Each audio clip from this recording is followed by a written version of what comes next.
Hello friends, welcome back to our YouTube channel.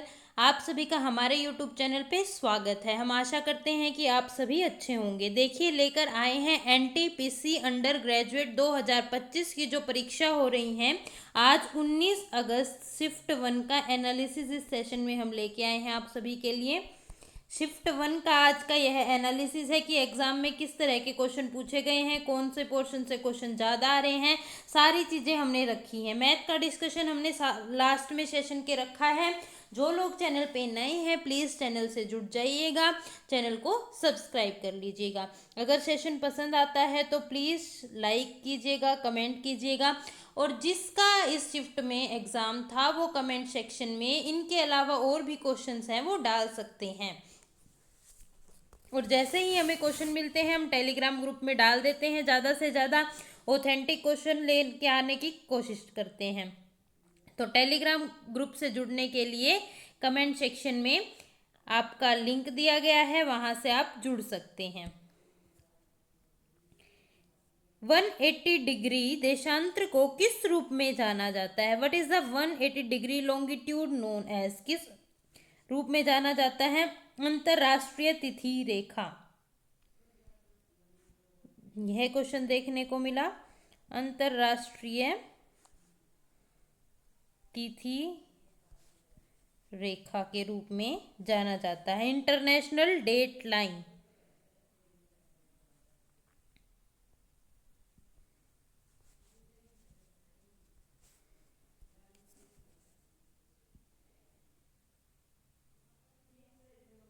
भाई ये क्या है? यह है ना विश्व की तारीख बदलने की रेखा है। इसके पूर्व में एक दिन आगे और पश्चिम में एक दिन पीछे होता है, ठीक है। इसका सीधा उपयोग नेविगेशन और समय निर्धारण में होता है। इसका उपयोग किस में होता है? नेविगेशन के लिए और समय निर्धारण के लिए इसका उपयोग किया जाता है।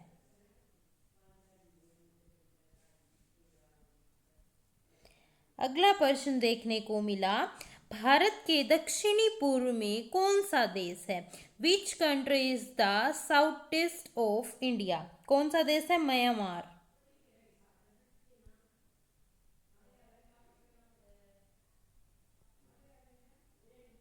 म्यांमार देश है। और आपका कौन सा देश मिलने देखने को मिलता है? भूटान, बांग्लादेश, चीन, नेपाल। म्यांमार भारत के पूर्व और दक्षिण पूर्व में स्थित है, ठीक है। म्यांमार और भारत की सीमा लगभग 1643 किलोमीटर लंबी है। ये कुछ रिलेटेड फैक्ट्स हैं क्वेश्चन के बारे में।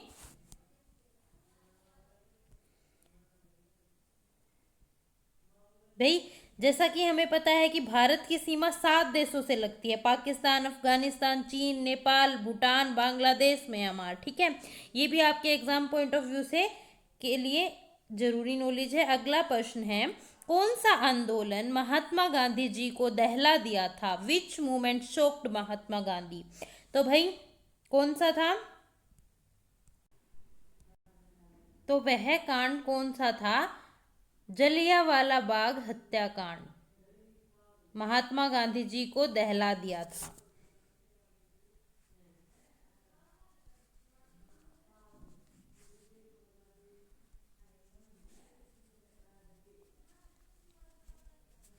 जलियांवाला बाग हत्याकांड जो 13 अप्रैल 1919 को हुआ था, महात्मा गांधी को बहुत ही आघात पहुंचाया था इस कांड ने। 13 अप्रैल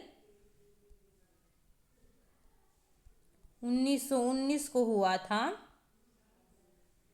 यह घटना अमृतसर में हुई थी, ठीक है। अगले प्रश्न की ओर बढ़ते हैं। अगला प्रश्न हमारा क्या है देखिएगा, ऋषिकोण बीच को पुनः ब्लू फ्लैग प्रमाणन प्राप्त हुआ, यह कहाँ स्थित है? Rushikonda beach has again received blue flag certification, where it is located? यह कहाँ पे स्थित है? विशाखापट्टनम, आंध्र प्रदेश में स्थित है।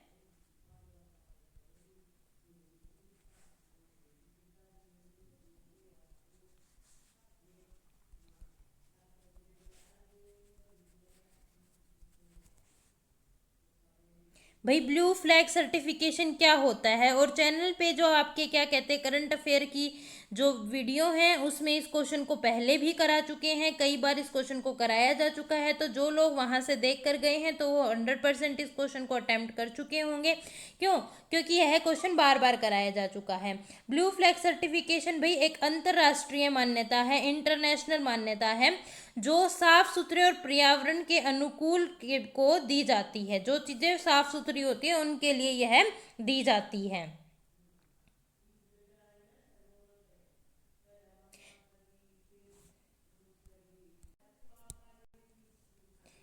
देखिए यह सर्टिफिकेशन भारत में कहाँ किस किस को मिला है, 10+ तक मिल चुका है भाई। गोवा का कोलवा बीच, गुजरात का शिवराजपुर बीच, इनको यह सर्टिफिकेशन मिला है।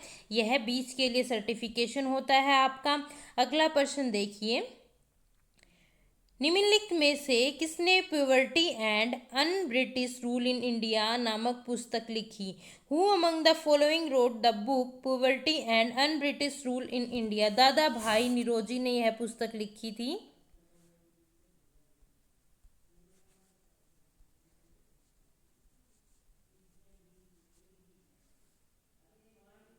इस पुस्तक में दादा भाई निरोजी ने ड्रेन ऑफ वेल्थ थ्योरी दिया था, धन की निकासी का सिद्धांत दिया था। उन्होंने बताया था कि कैसे अंग्रेज भारत से धन विदेश भेजते हैं। उन्हें grand old man of India भी कहा जाता है। यह क्वेश्चन पहले इससे पहले शिफ्ट में पूछा जा चुका है। ग्रैंड मैन ऑफ इंडिया कौन है? दादा भाई निरोजी। यह क्वेश्चन रिपीट क्वेश्चन है भाई, तो आप देख रहे हैं कि रिपीट हो रहे हैं क्वेश्चन। तो अब भाई एनालिसिस बहुत इंपॉर्टेंट है, इसलिए आप चैनल से जुड़ जाइएगा। जो चैनल पे नए हैं प्लीज़ चैनल को सब्सक्राइब कर लीजिएगा। बहुत से क्वेश्चन रिपीट देखने को मिल रहे हैं। अगला प्रश्न देखते हैं, the story of Malgudi days नामक पुस्तक किसके द्वारा लिखी गई? Who wrote the book the story of Malgudi days? R K Narayan ने लिखी है यह किताब। R K Narayan. भाई R K नारायण ने मालगुडी नामक एक काल्पनिक शहर बनाया था जहां उनकी कहानियां आधारित थी। ठीक है, काल्पनिक शहर था ये। जैसे कि कौन कौन सी थी कहानियां? Swami and friend, the guide, Malgudi days. ठीक है, उन्हें पद्म विभूषण और पद्म विभूषण से सम्मानित किया गया है, और द गाइड को सत्य अकादमी अवार्ड 1960 में भी दिया गया है। अगला प्रश्न देखते हैं, 61वां संवैधानिक संशोधन अधिनियम किससे संबंधित है? The 61st constitution amendment act is related to मतदान आयु, वोटिंग एज 21 से घटाकर 18 वर्ष करना। किससे रिलेटेड है? मतदान आयु से, कि पहले मतदान आयु 21 होती थी लेकिन अब क्या हो गई है? 18 हो गई है। तो यह उससे रिलेटेड है आपका। 1989 के 1989 में इसका उद्देश्य युवाओं को लोकतंत्र में शामिल करना था। जो युवा थे, युवा पीढ़ी को 18 साल के बाद ही वोट देने का अधिकार दिलाना था। इस सब का यह मकसद था। अगला प्रश्न है, निम्नलिखित में से कौन सा कर संविधान के 88वें संशोधन द्वारा पेश किया गया था? Which of the following taxes was introduced by the 88th amendment of constitution? सेवा कर, सर्विस टैक्स के बारे में है इसके अंदर। सर्विस टैक्स 2003 में किया गया था इसको लागू। संविधान के अनुच्छेद 268A और सूची 1 यूनियन लिस्ट में इसको जोड़ा गया है। ठीक है, सर्विस टैक्स को अब GST में मर्ज हो गया है। भाई सर्विस टैक्स को था इसका, लेकिन अब ये जो सर्विस टैक्स है ये GST में मर्ज हो चुका है, गुड्स एंड सर्विस टैक्स के अंदर मर्ज हो चुका है यह। देखिए अब देखते हैं कि एग्जाम में और क्या क्या क्वेश्चन पूछे जा रहे हैं। मैथ से, रीजनिंग से क्या पूछा जा रहा है उनके बारे में थोड़ी सी चर्चा करते हैं कि क्या क्या पूछा गया है एग्जाम में। देखिए मैथ से भाई ट्रेन से क्वेश्चन, 2 क्वेश्चन देखने को मिले थे। ट्रेन से रिलेटेड कुछ 2 क्वेश्चन थे। SI से आपके 2 क्वेश्चन देखने को मिले। सक्सेसिव डिस्काउंट से एक क्वेश्चन देखने को मिला।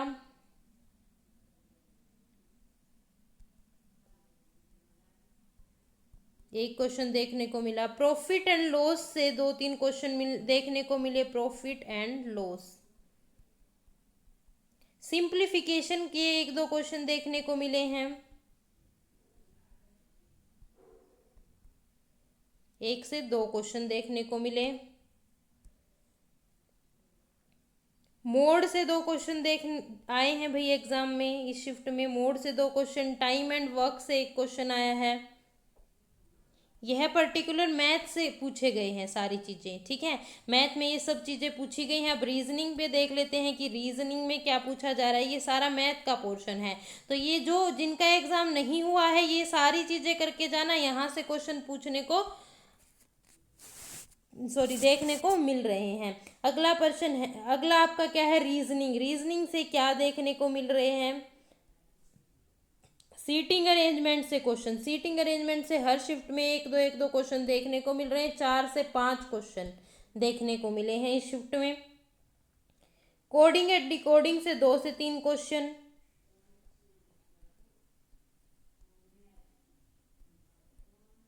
कोडिंग एंड डिकोडिंग से 2 से 3 प्रश्न पूछे गए हैं। नंबर सीरीज से 2 से 3 क्वेश्चन आए हैं। डायरेक्शन एंड डिस्टेंस से भी 2 से 3 क्वेश्चन देखने को मिले हैं।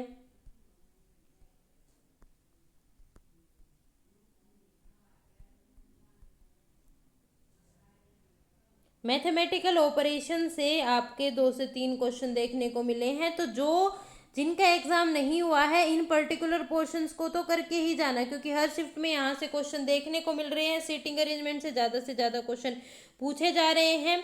तो भाई आज के लिए इतना ही। अब जैसे ही क्वेश्चन मिलते हैं टेलीग्राम ग्रुप में डाल दिए जाते हैं।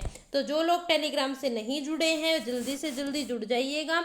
कमेंट सेक्शन में टेलीग्राम ग्रुप का लिंक मिल जाएगा। और चैनल को सब्सक्राइब करना मत भूलें, प्लीज़ चैनल को सब्सक्राइब कीजिएगा।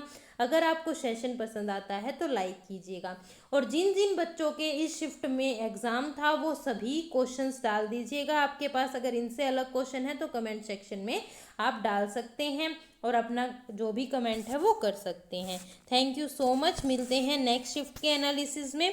और देखिए बहुत से क्वेश्चन रिपीट हो रहे हैं, तो एनालिसिस में आपको पता लगेगा कि कौन सा क्वेश्चन ज़्यादा इम्पोर्टेंट है, कौन से टॉपिक ज़्यादा इम्पोर्टेंट है। तो वो आप 100% करके जाइएगा। Thank you so much.